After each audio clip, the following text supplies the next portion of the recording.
खुशी वहीं पर है जहाँ मन प्रसन्न हो। एक बुढ़िया थी जिसका एक पुत्र था। दोनों ही निर्धन थे और बहुत ही कठिनाइयों से जीवन व्यतीत कर रहे थे।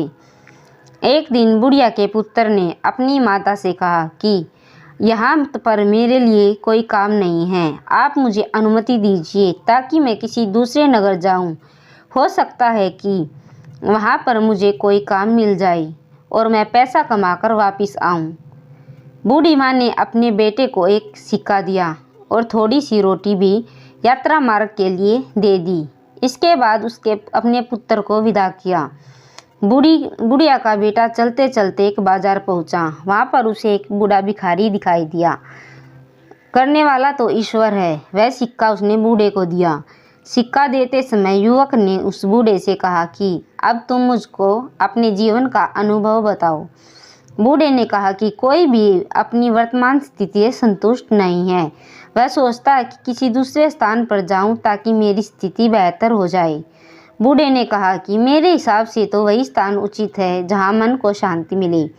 प्रसन्नता महत्वपूर्ण है, न कि स्थान। बूढ़े की बात सुनने के पश्चात युवा आगे बढ़ा और चलते चलते एक जंगल में पहुंचा।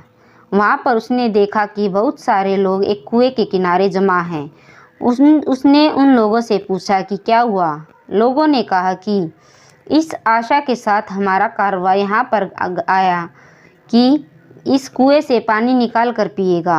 अब हम स्वयं प्यासे हैं और हमारे पशु भी प्यासे हैं। हमने कुएं से पानी निकालने के लिए कई बार रस्सी में बाल्टी बांधकर कुएं में डाली और हर बार रस्सी टूट गई और बाल्टी कुएं में गिर गई।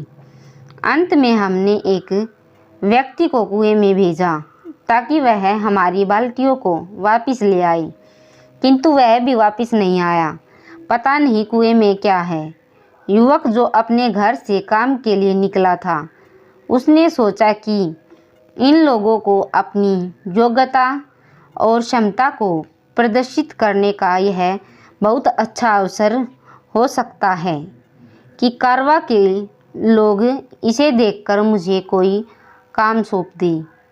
उसने कारवां वालों को संबोधित करते हुए कहा कि यदि आप अनुमति दे तो मैं कुएं में जाकर देखूं कि वहां पर क्या है।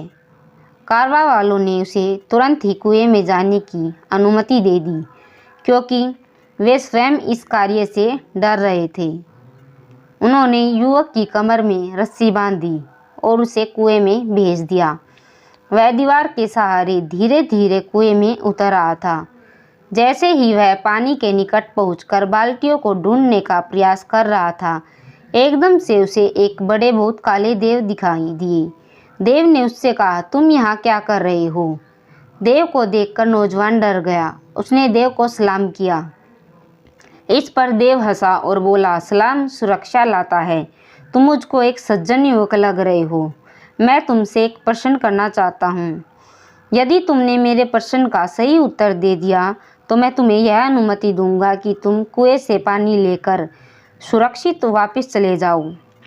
यदि तुमने मेरी बात का सही उत्तर नहीं दिया तो मैं तुमको भी उन्हीं लोगों की भांति यहाँ पर बंदी बनाऊंगा जो तुमसे पहले यहाँ आए थे। ऐसे में युवक ने सोचा कि तुम्हें क्या परेशानी थी जो यहाँ आए, लेकिन अब इन बातों से कोई लाभ नहीं है। अब मुझको ईश्वर पर भरोसा करते हुए देखना यह है कि इस काले देव ने क्या सोच रखा है। यह सोचते हुए उसने देव से कहा कि ठीक है, मुझको तुम्हारी बात स्वीकार है। तुम अपना प्रश्न पूछो। देव ने युवा से कहा कि यह बताओ कि खुशी कहाँ है। देव का प्रश्न सुनकर युवा ने कहा कि मालूम है कि खुशी तो धरती पर ही है। फिर उसने सोचा कि यदि मैं उसे यही उत्तर दूंगा, हो सकता है उसे बुरा लगे, क्योंकि उसका घर तो अंधेरे कुएं में है। अभी वह सोच ही रहा था कि युवक को बूढ़े फकीर की बात याद आई। बूढ़े की बात जैसे ही उसके मन में आई, वह बहुत प्रसन्न हुआ। उसके बाद उसने देव से कहा कि जानते हो खुशी कहाँ है? जहाँ पर मन प्रसन्न है वहीं पर खुशी है। उसकी बात सुनकर देव बहुत खुश हुआ। उसने कहा कि तुम्हारी बातों से पता चलता है कि तुम बहुत ही समझदार और अनुभवी हो। तुमसे पहले जिससे मैंने यह प्रश्न किया उसने मुझसे कहा कि धरती पर पाए जाने वाले बाग खुशी का स्थल है, जबकि मुझको तो यही स्थान अच्छा लगता है और मैं इसे ही पसंद करता हूँ। देव ने कहा कि जाओ, बाल्टियाँ ले जाओ। कहानी खुशी वहीं पर है जहाँ मन प्रसन्न है। मैं तुमको 3 अनार दूंगा। जब तक अपने घर न पहुँच जाना, किसी से भी इस बारे में कोई बात नहीं कहना। युवक ने देव का आभार व्यक्त किया, बाल्टियों को पानी से निकालकर एकत्रित किया और उनको पानी से भरकर वापस ऊपर भेज दिया। इसके बाद वह भी कुएं से सुरक्षित वापस निकल आया। बाहर आने के बाद उसने देव की कहानी कारवा वालों को सुनाई, किंतु अनार के बारे में किसी से कुछ नहीं कहा। कारवा वालों से उसका आभार व्यक्त किया। फिर युवक कारवा के साथ अपने नगर वापस आ गया। जब वह अपने नगर के पास पहुंचा तो कारवा वालों ने उसे एक गाय और भेड़ उपहार स्वरूप दी। उन्होंने कहा कि हम कुछ समय के लिए तुम्हारे नगर में रहेंगे। जब तक हम यहाँ से वापस जाएंगे तो तुम हमारे साथ रह सकते हो और हमारे लिए काम कर सकते हो। इसके बाद युवक ने कारवा वालों से विदा ली और अपने घर की ओर चल पड़ा। अपने पुत्र को देखकर उसकी माता बहुत प्रसन्न हुई।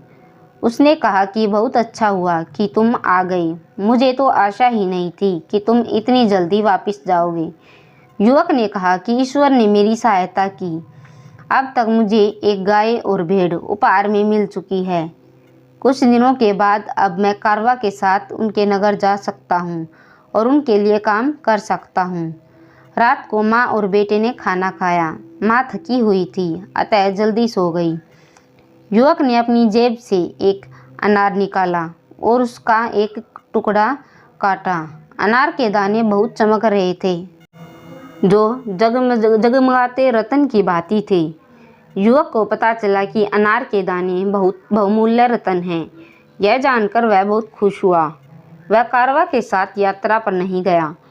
उसने कुछ रत्न लिए और उन्हें जाकर बाजार में बेच दिया। उनसे मिलने वाले पैसों से उसने एक दुकान खरीदी और व्यापार आरंभ किया। जब भी लोग किसी ऐसे व्यक्ति को देखते हैं जो अनुपयुक्त स्थान पर रहता हो या उसकी आय कम हो और बड़ी कठिनाइयों में जीवन व्यतीत करता हो, लेकिन इन सब के बावजूद वह प्रसन्न हो, तो लोग यह कहावत दोहराते हैं, कुजा खुश अस्त आंजा के दिल खुश अस्त, अर्थात खुशी वहीं पर है जहां मन प्रसन्न हो। अगर वीडियो पसंद आई हो तो प्लीज़ लाइक, शेयर और चैनल को सब्सक्राइब जरूर करें। धन्यवाद।